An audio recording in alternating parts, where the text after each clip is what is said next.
Hey my fellow friendsets, it's Chris from Shughead Gaming. A Township Tale has been a popular hangout for many years over on the PC, but is now coming to the Oculus Quest July 15th, 2021. For those who don't know, it's an online RPG light MMO that puts a heavy emphasis on scrounging for resources and crafting. And while it can be a bit of fun, it is absolutely brutal at explaining key gameplay mechanics and how many of its game systems even work.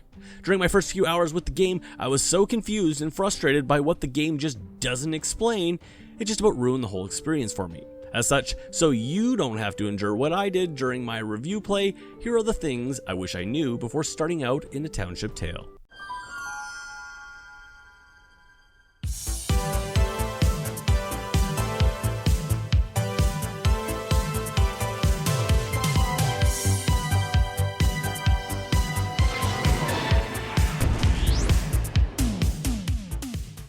First things first, if you watched my review, and you should have, then you know I hated the fact that the game does not allow for seated play, meaning you have to stand the whole time. Making matters worse, you will spend a lot of the game bending down to pick up items and harvest resources, cause, you know, it's a game about gathering resources. As such, I cursed the gods that the game didn't have a grapple to grab option. Well, at least I didn't think it did, because it never told me. Instead, it simply gives you a hand icon when reaching close enough to an item. Now, of course, I tried gripping and pulling and even flipping my wrist, hoping it might work like Half-Life's gravity gloves.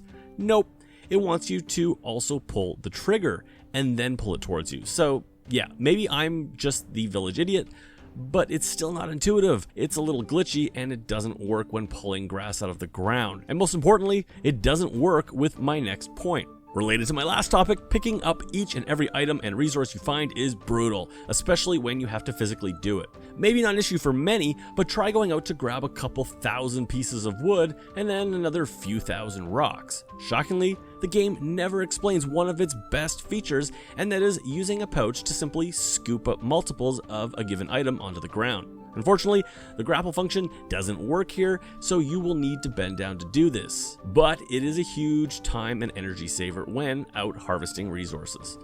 Now you may be asking, how does the whole pouch system even work? And while the game attempts to explain this in the tutorial, it does a craptastic job of illustrating it, confuses you with also making a backpack and differentiating the two. Well, making a pouch is easy and can be done once you have at least two of any one item in a storage slot on your belt, bag, or chest. Gripping and pulling your hand away quickly will obviously just pull a single item out of your inventory slot. However, hold your hand over the slot while holding the grip trigger and you will make a pouch, pulling out all the items you have in that inventory slot. Now, do the same grip and hold with that pouch you made, and you will split the single pouch into two equal pouches. Now, if you want to adjust the quantities between the two pouches, simply flick the analog sticks on either controller left and right to transfer individual pieces between pouches.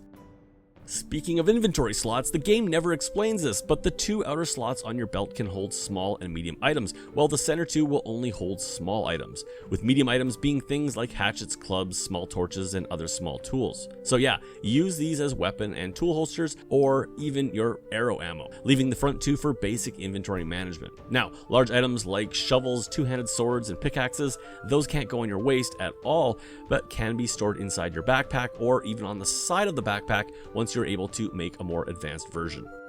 Cutting a large tree down into small usable logs can be quite the chore in a Township Tale, especially when using the game's early level axes. Do yourself a favor and don't just swing like a mad person with quick flails. Swing wide and hard. This will make each swing count for much more damage and also help stop the axe from getting hung up, entering or exiting the cut mark. A few points about fire. Fires can be made from either two sticks or two logs and a single piece of grass, and will light with any rock and a piece of flint. So you have a fire. Now what? Need to cook some potions? Find a cauldron, scoop up some water, and simply throw it on the fire. Need to cook some finger-licking toucan Sam that you may have killed?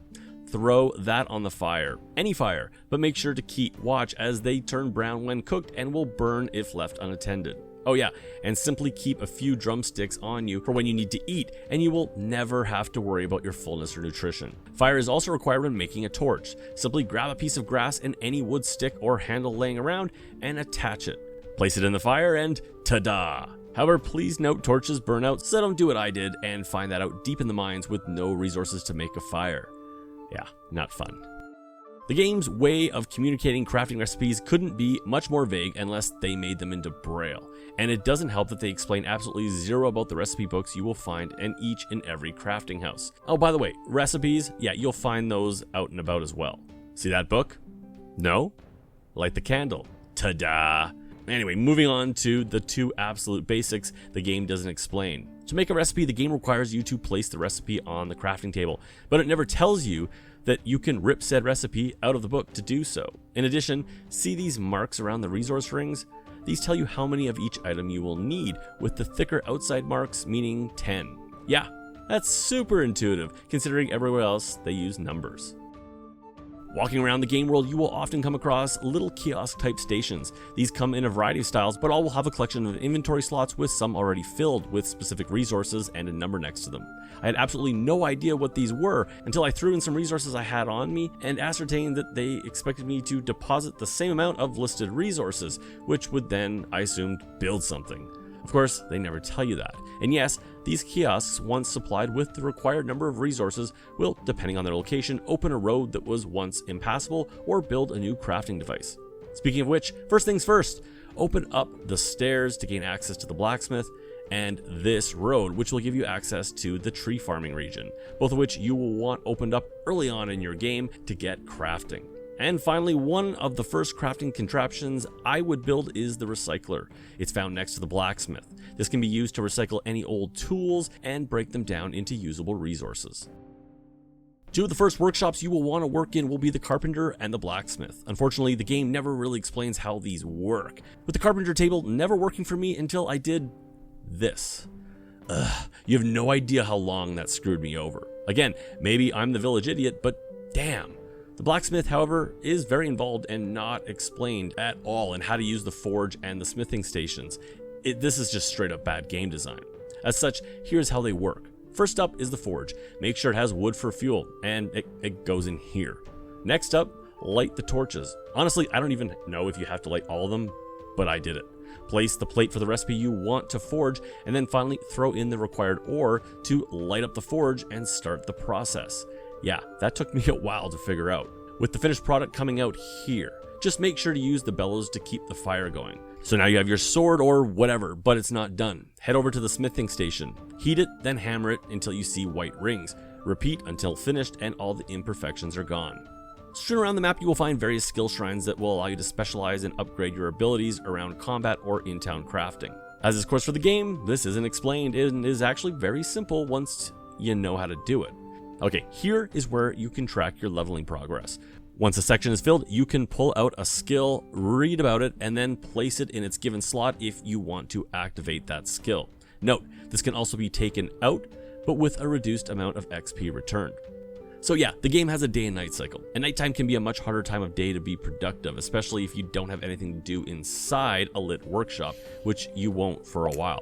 Sleep isn't a thing here in A Township Tale, so as long as you or a friend is the server owner, simply crack open the settings menu and turn it back to day. Easy peasy, lemon squeezy. And finally, if you get stuck on how to do something, and you will, go online to the Township Tale Wiki and use it as a resource to find information or ask questions in the forums. This is a pain to do when you're in a headset, but it sure beats draining your Quest battery, staring and swearing at a crafting machine that you don't know how to work.